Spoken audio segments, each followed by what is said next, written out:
convertimos al Señor, ¿no? Empieza en nosotros un cambio principalmente en dos sentidos, ¿no? O en dos zonas de nuestro ser. Uno interno, nuestro corazón, ¿no? Ha llegado el Espíritu Santo a nuestra vida. Tiene que denotarse un cambio y ese cambio no es de la noche a la... Igual que la salvación sí que es ¡prim! El crecimiento espiritual es un proceso, ¿no? Lleva su tiempo, pero una vez que nos convertimos debemos experimentar ese cambio y ese proceso para ser más parecidos a Cristo. Y también hay un cambio externo en nuestras acciones, nuestros comportamientos, nuestro servicio, cómo usamos los dones que el Señor nos ha dado. Y a veces, como creyentes, podemos tener cierto desequilibrio y dar más énfasis a lo interno o a lo externo, ¿no? Principalmente a veces observamos que le damos más énfasis a lo externo. Es decir, queremos servir, queremos hacer cosas en la iglesia para el Señor y relegamos a un segundo plano a veces nuestro cambio interior, ¿no? Nuestro crecimiento espiritual. A veces esto puede venir porque nosotros nos valoramos por lo que hacemos y no por lo que somos en el Señor. Y queremos demostrar ese cambio que Dios ha hecho, queremos agradecerle a Dios haciendo cosas, en cambio dejamos de lado lo que a veces Dios prioriza, ¿no? Y valora más que en nuestro corazón. Pero no solo nosotros individualmente, a veces como iglesia valoramos a las personas por lo que hacen más que por lo que son, ¿no? Mira esta persona cuánto sirve, mira cuántas horas dedica a la iglesia, mira qué bien alaba, mira qué bien toca el instrumento, mira qué bien enseña. Pero a lo mejor no está cultivando su relación con Dios, su crecimiento espiritual, ¿no? Y es de ese desequilibrio que trata este último capítulo, de ahí el subtítulo de ser antes que hacer, ¿no? La importancia de lo que somos, de nuestro crecimiento espiritual frente a nuestro servicio, ¿no? Y vamos a ver cómo esto está muy relacionado, ¿no? Requisitos espirituales para un servicio agradable a Dios, ¿no? Vamos a ir a Hechos. Déjalo al anterior. Ahí. Vamos a ir a Hechos, capítulo 6.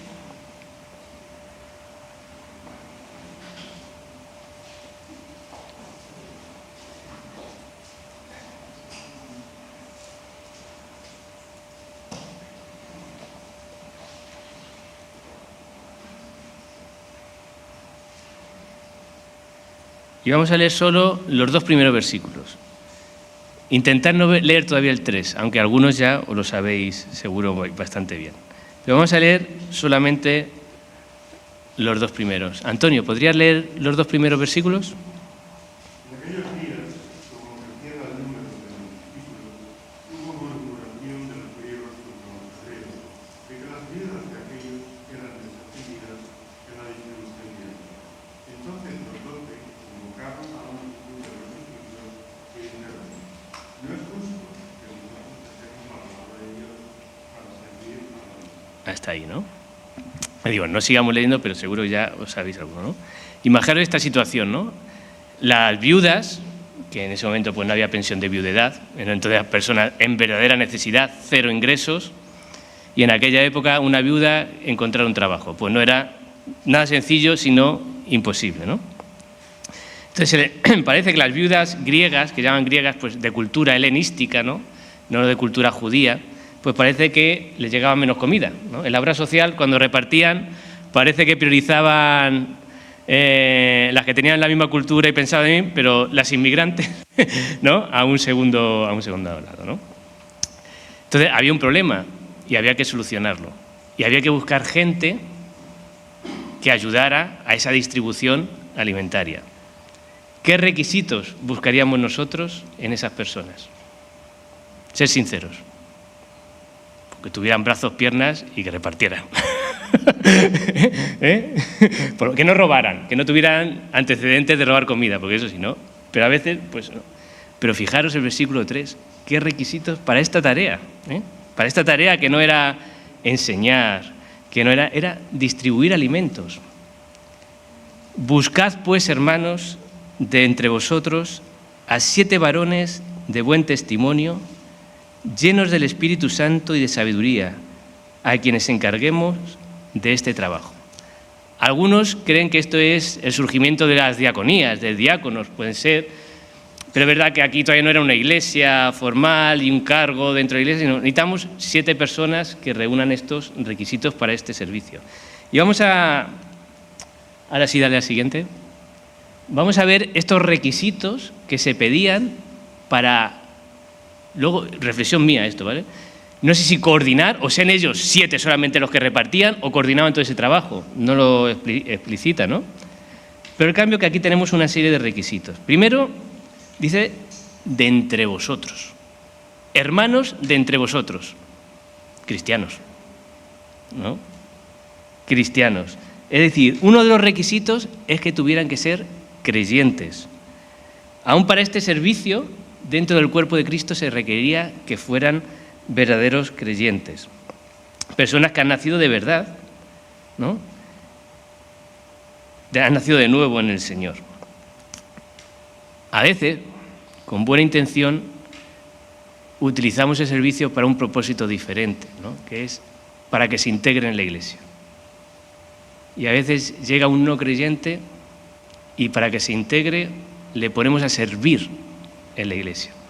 Buena intención, buen propósito. Revisemos. ¿Habrá otras formas de que se integre no haciendo este servicio? Luego va a haber grupitos y entonces podéis hablar más sobre esto, ¿no? Pero fijaros que aquí se habla de creyentes. Tampoco hay hueco para los familiares de creyentes. Hermanos de entre vosotros, no vuestros familiares no creyentes, no, verdaderamente creyentes. Segundo requisito, de buen testimonio. Uno de los requisitos para tener buen testimonio es que pase el tiempo para poder demostrar ese buen testimonio, ¿no? Una de las preguntas que yo me hacía, ¿pondríamos a servir a personas que tratan mal a sus familiares, que no se habla con sus vecinos, que en su trabajo nadie le soporta? No pondríamos. No, perdón, no, a lo mejor no lo he hecho. No pondríamos a servir en la iglesia a personas con ese testimonio, es lo que quería decir. No, hay que servir a todos. Si he dicho eso, lo he dicho mal. No, digo, si personas que estamos buscando para servir supiéramos que tratan mal a sus familiares, ellos a sus familiares, que tratan mal a su compañero de trabajo, que en su vecindario nadie los habla porque son insoportables. Si supiéramos eso, no les pondríamos a servir en la iglesia, ¿no? Porque al final en la iglesia también es una representación de la iglesia esas personas que sirven. Cuando no damos tiempo, sin darnos cuenta, podemos estar poniendo a servir a esas personas, ¿no? Con buena intención, una vez recibí la sugerencia con buena intención, es que estas cosas nunca se hacen con mala intención, ningún mal propósito, ¿no? De poner a una persona que se había bautizado a dar clases de escuela dominical a los adolescentes. Pero dije que todavía no era el momento. Pasado ese tiempo, esa persona lo que se descubrió es que ni creía en el Evangelio y se fue de la iglesia. Llevaba poco tiempo, no es que una persona de 20 años se replantea toda su vida, ¿no? Era necesario, ¿no? Fue una lección para mí, para mi vida, porque al final yo también planteé, digo, estoy siendo muy estricto, tal, ¿no? Se evidenció que se fue, ¿no? Otro requisito, dicen, aquí lo he agrupado en 2, aunque lo pone como 2, llenos del Espíritu Santo y llenos de sabiduría. En la Biblia se hace distinción entre recibir el Espíritu Santo, una vez que te conviertes, recibes el Espíritu Santo. Está más claro, Hechos 2:38 es un ejemplo, pero hay muchos versículos, ¿no? Y otra cosa es ser llenos del Espíritu Santo. Por ejemplo, Efesios 5:18, ¿no? Nos habla de esa llenura del Espíritu Santo y es cuando el Espíritu Santo domina tu vida, ¿no? El fruto del Espíritu de Gálatas 5 es el que se evidencia en tu vida, es el que predomina en tu vida y ese era uno de los requisitos que se pedía para estos siervos. Y otro, llenos de sabiduría. Pero, ¿qué tipo de sabiduría? Cuando leemos la Biblia, alguien sabio en el Señor, uno de los ejemplos que mejor lo describe es Santiago 3, del 13 al 18. Si podéis ir a vuestras Biblias,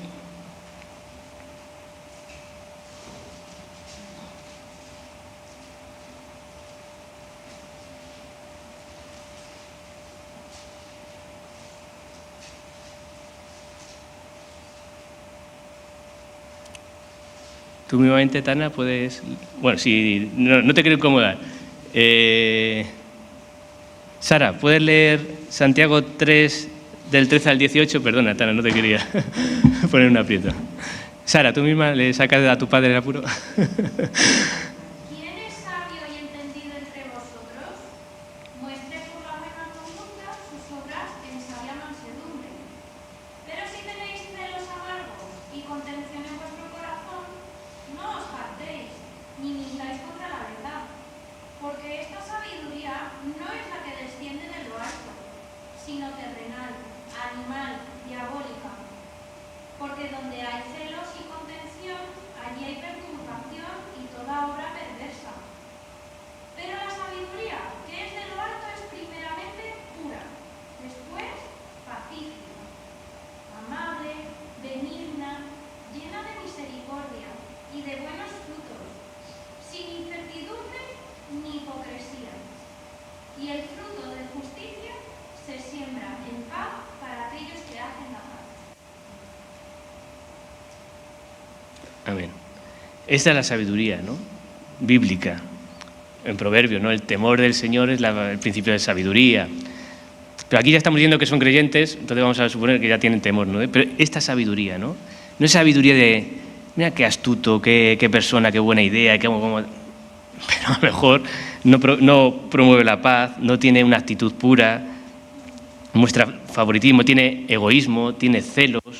Sí, en su trabajo... Menudo puestazo. Esa es la sabiduría del mundo. Esa es la sabiduría del mundo. Nosotros, para el servicio a Dios, Dios pide otro tipo de sabiduría. Por eso muchos, o casi todos los que estamos aquí, en el mundo nadie nos hace un artículo en el periódico por nuestra inteligencia y nuestra sabiduría y nuestra filosofía, ¿no? Porque nuestra sabiduría no es tan valorada en el mundo como otro tipo de sabiduría. Y estos son los requisitos, ¿no?, que pedían estos. Y a mí me gusta a veces también leer los requisitos que no piden, ¿no? Nos dice, oye, hay que repartir comida. ¿Quién tiene 5 años de experiencia en una posada? O en organizar bodas, como la de Canaán. No lo pedía. Eso es parte de la sabiduría. Oye, si alguien, además de esto, tiene esa experiencia, pues para mí prima. Una persona hábil, que sepa cómo repartir, cómo organizar. Yo creo que eso es bueno. Pero no con mayor prioridad que ser lleno del Espíritu de Dios, de sabiduría, de buen testimonio y creyente, ¿no? Eso sí, nos vamos también a los requisitos para ser pastor, que es otro nivel, por decir así, ¿no? Pero realmente está describiendo personas maduras. La única capacidad que no tiene que ver con su carácter, con su vida interior, es que sea apto para enseñar. Pero el resto es de buen testimonio con los demás, que tenga su casa bien organizada, que sea hospitalario. No está diciendo que tenga un doctorado en teología, que si lo tiene, pues mejor. Pero no es prima el doctorado en teología con el testimonio que tiene con los de alrededor, ¿no? ¿Alguna opinión, pregunta, intervención? O si no, pasamos al siguiente punto. Pues vamos al siguiente. ¿Quieres decir algo? Al siguiente. 2 aspectos claves que hemos venido mencionando con estos requisitos. Una es el paso del tiempo y otra es el crecimiento espiritual. Si puedes dar una más. Fijaros, Moisés. El Señor no nos pide 40 años para poder servir a la iglesia, ¿vale? Eso no puedo. Pero, por ejemplo, Moisés, 40 años en el desierto, 40 años en el palacio, para luego ese propósito. Es verdad que el Señor, a mí al menos, no nos ha llamado a sacar de la esclavitud a un país y tuvimos ese requisito de 80 años, estar en la escuela de los egipcios del palacio, en la escuela del desierto con Dios, ¿no? Pero él tuvo que esperar. Se quiso precipitar matando al egipcio y dice, pues ahora al desierto, que todavía no has terminado. Salvando las distancias. Jesús esperó 30 años hasta el ministerio. Tampoco nos pide que estemos 30 años, pues no morimos y no hemos servido nunca en la iglesia, ¿no? Pero es un ejemplo de el tiempo para Dios. La paciencia que Dios tiene. Oh, todavía no, 40 más. Jesús, espérate a los 30. hay excepciones. No lo sabía, pero parece que Jeremías, que empezó muy joven.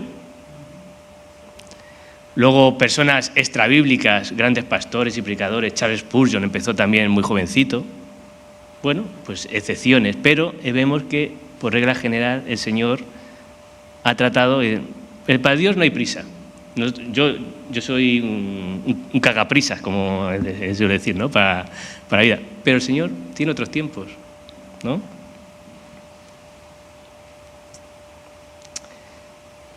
También el paso del tiempo no es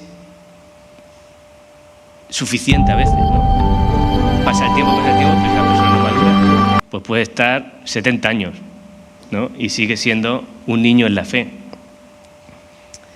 Pero lo que sí que podemos aprender es priorizar ese tiempo de oración, ese tiempo de la palabra, ese tiempo con el Señor, ¿no? Que el servicio en la iglesia, que es algo bueno, al que animamos todos, tampoco quiero poner una losa aquí, ¿vale? No nos quite ese tiempo, ¿no? Yo a veces pienso también en los nuevos creyentes, cuando empiezan a hacer muchas actividades en la iglesia, pero por hacer esas actividades no pueden ir a un estudio bíblico, no pueden ir a la oración, como que tengo que ayudar a esto en la iglesia, no puedo, ese tiempo que tengo para hacer el devocional, pues no lo puedo hacer. Yo animo, ¿no? Y que también animemos a esos nuevos creyentes y seamos responsables con él. Mira, todavía no, mira, mejor no tengas tanta prisa, o mejor no dediques tantas horas a esto. Utiliza ese tiempo para dedicarlo en tu relación con el Señor, ¿no? Debemos tener sabios como un padre con un hijo, ¿no? Los que somos más maduros, los que llevamos más tiempo, cuidado, que sí, tienes mucho furor, tienes mucho amor, pero frena, dedica más a esto, ¿no? Porque puede ser peligroso para ti, incluso para la iglesia también, para los que sirves. Si le das una más, otra más. Y dice, pero si son convertidos, si tienen el Espíritu Santo, ¿por qué ya no están capacitados para cualquier servicio en cualquier momento? Fijaros los corintios, ¿no? En 1 Corintios 3. Dice Pablo que los tuvo que alimentar con leche. Bueno, había una serie de... Cuando lees 1 Corintios, los llama hermanos, los llama hijos, los llama santos. Pero lo que había montado ahí, ¿no? Había celos, envidias, divisiones, ¿no? Y es que cuando nos convertimos venimos con una mochila, ¿no? Venimos con una mochila de nuestro pasado, uno con unas cosas, otros con otras, pero aunque el Señor nos haga transformado, nos ha cambiado nuestro corazón, todavía cargamos con un lastre de esos hábitos, esas costumbres, esas formas de ver el mundo que traemos al convertirnos, ¿no? Vemos como los apóstoles al principio, muy eufóricos, sí, Pedro, yo no te voy a abandonar nunca, y a la primera de cambio se va, ¿no? Necesitaba todavía ese tiempo, ¿no? Ese carácter que tenemos de fábrica hay que irlo puliendo. Y esa naturaleza pecaminosa, pues tenemos que seguir ese camino que llama la Biblia proceso de santificación, ¿no? Como decimos, en un instante nos convertimos, pero parecernos más y más a Cristo dura toda la vida y hasta que no estemos en el cielo no estará completado, ¿no? Tenemos que seguir creciendo y caminando ese proceso de santificación. Y dos aspectos de esa mochila que traemos. Una es lo que el autor de este libro llama una cosmovisión mundanal, que él hace la diferencia, no mundana, no quiere decir que cosas horribles y tal, sino mundanal, ver el mundo como ve a la gente, ¿no? Pues para conseguir esto, pues todo vale, o el fin justifica los medios, y debemos ir puliendo todo eso, ¿no? Valoramos las profesiones, lo que estudiamos, lo que vestimos, con qué nos relacionamos, y juzgamos a los demás tal como el mundo lo hace. Eso lo traemos en nuestra mochila y eso requiere un proceso de caminar con el Señor para irlo puliendo. Y también a veces entramos en la vida cristiana con una sobrevaloración de nosotros mismos, ¿no? Nos vemos ya supercapacitados, nos vemos capacitados de sobra, yo ya puedo, no pasa nada. Y esto es como mi hijo, ¿no? El pequeño, Joel. Ve a los hermanos ya con la bici sin ruedines y él también quiere. Claro, eso puede ser un estropicio. Y ahora también el otro día le compramos un patinete ya de más mayor a Dani y Joel también quiere, ¿no? Todavía no está tendrá su tiempo, pero ahora mismo no es el tiempo. Él tiene que madurar, tiene que crecer.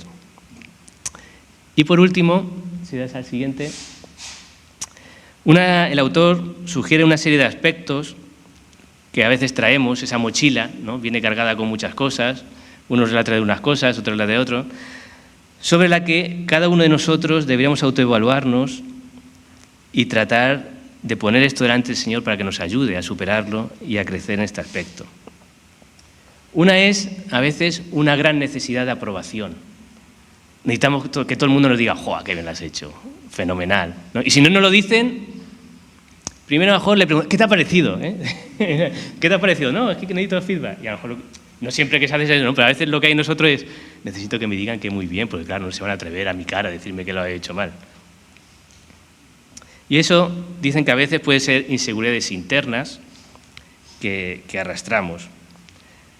Y lo que necesitamos es la idea de un Dios más grande, de un Dios que adoramos, y no esa necesidad que algunos llaman el temor al hombre, ¿no? Me importa tanto lo que opinan los demás, que es que necesito que me aprueben.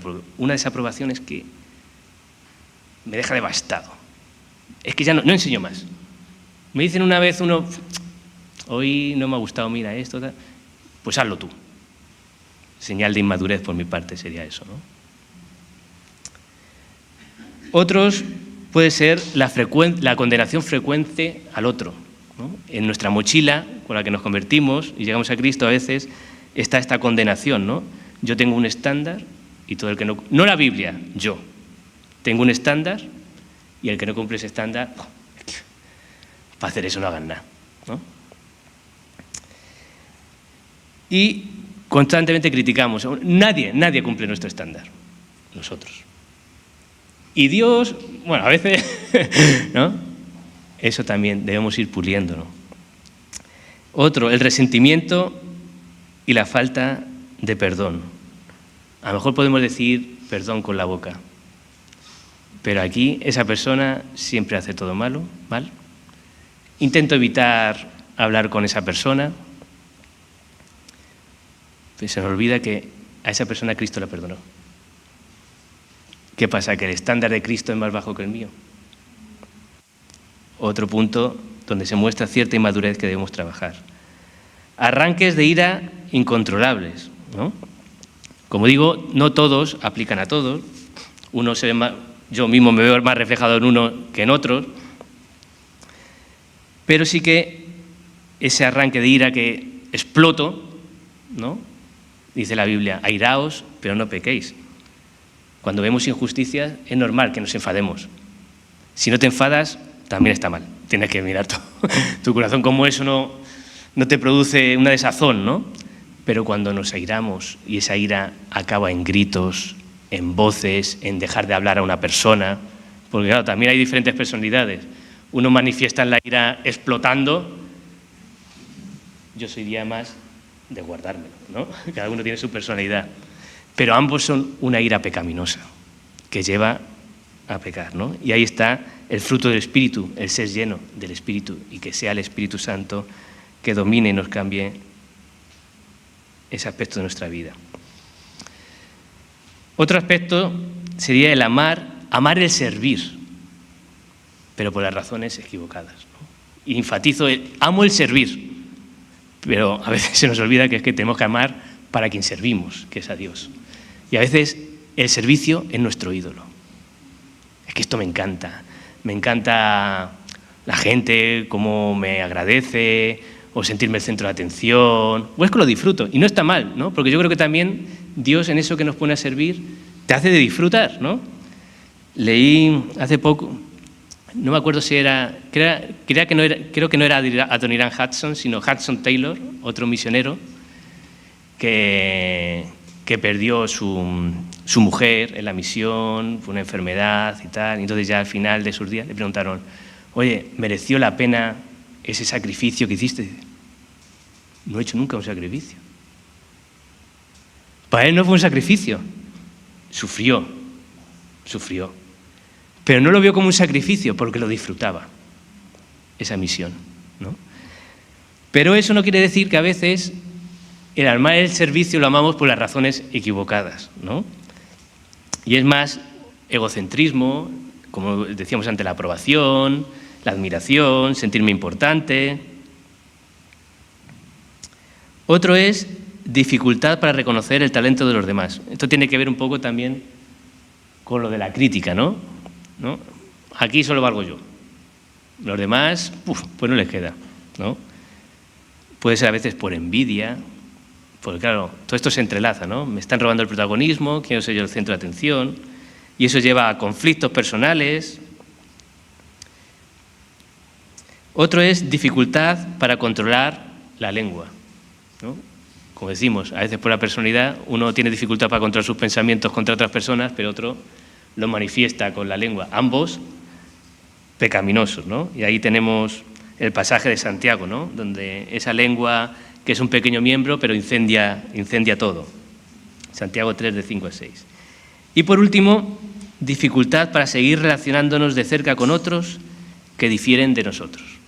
Esto se ve mucho en el mundo y lo trasladamos a la Iglesia, ¿no?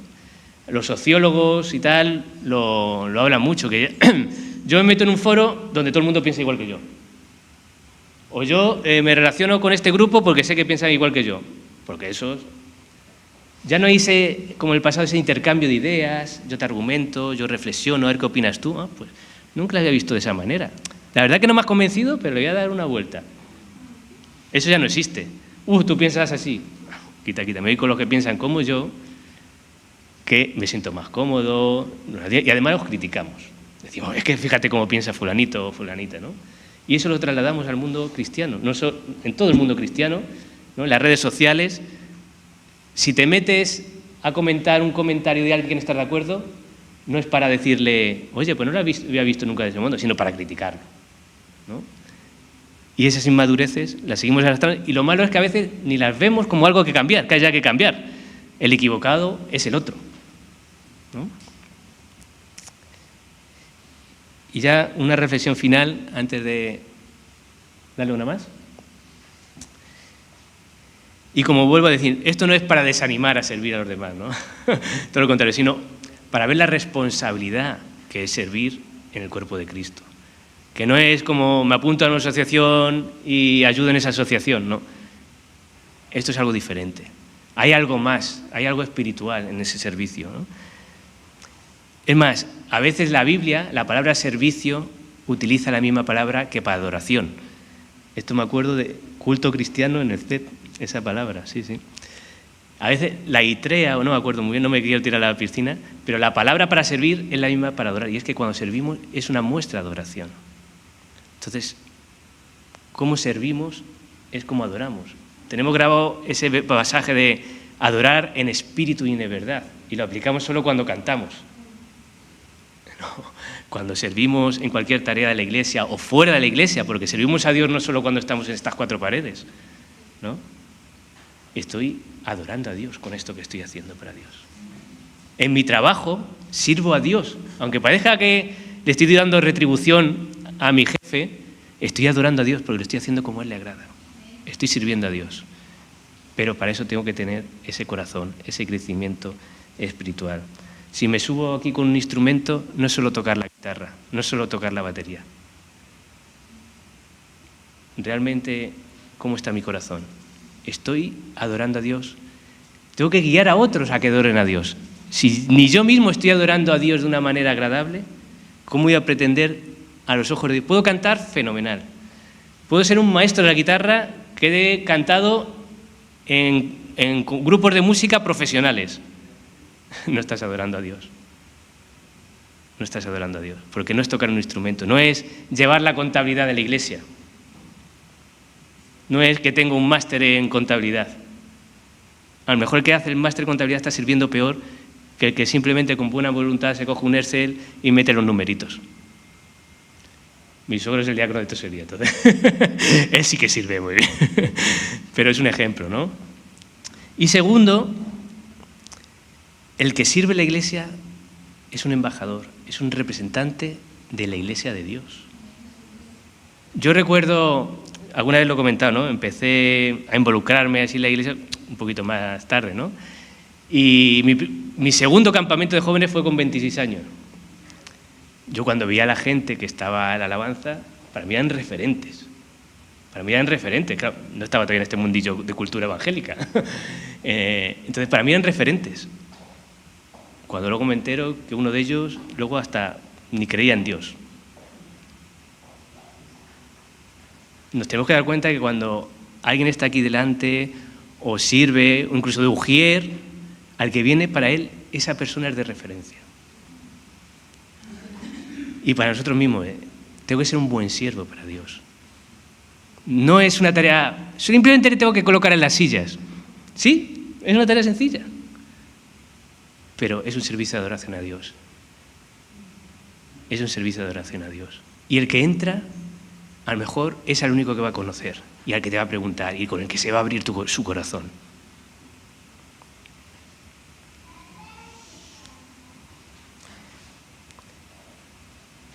Y por último, esa necesidad que tenemos, ¿no?, de seguir creciendo, como dice 2 Corintios 3:18, dice: pero nosotros todos, con el rostro descubierto, contemplando como en un espejo la gloria del Señor, estamos siendo transformados en la misma imagen, de gloria en gloria, por el Señor, el Espíritu. Tampoco es bueno ver todo lo que nos queda por crecer, pero no nos desanimemos, es que no vamos a llegar a esa altura de Cristo hasta que estemos en el cielo, ¿no? Pero miremos también atrás todo lo que el Señor ya ha hecho en nuestra vida. Y la vida de los hermanos, ¿no? Una forma de vencer el orgullo muchas veces es mirar, fíjate qué dones ha dado mi hermano. Fíjate qué cambio, ¿no? Qué cambio ha hecho desde que empezó hasta esto. Y eso te muestra a desechar esa envidia, ese orgullo, ¿no? Ver cómo Dios sí que está haciendo esa obra en cada uno de nuestros hermanos. Entonces ahora, por último, vamos a hacer grupos y he propuesto estas 4 preguntas para que en los grupos pues podáis charlar, reflexionar, opinar unos con otros sobre esto. Como hemos dicho, podéis diferir y no por eso vamos a dejar de relacionarnos unos con otros, ¿no?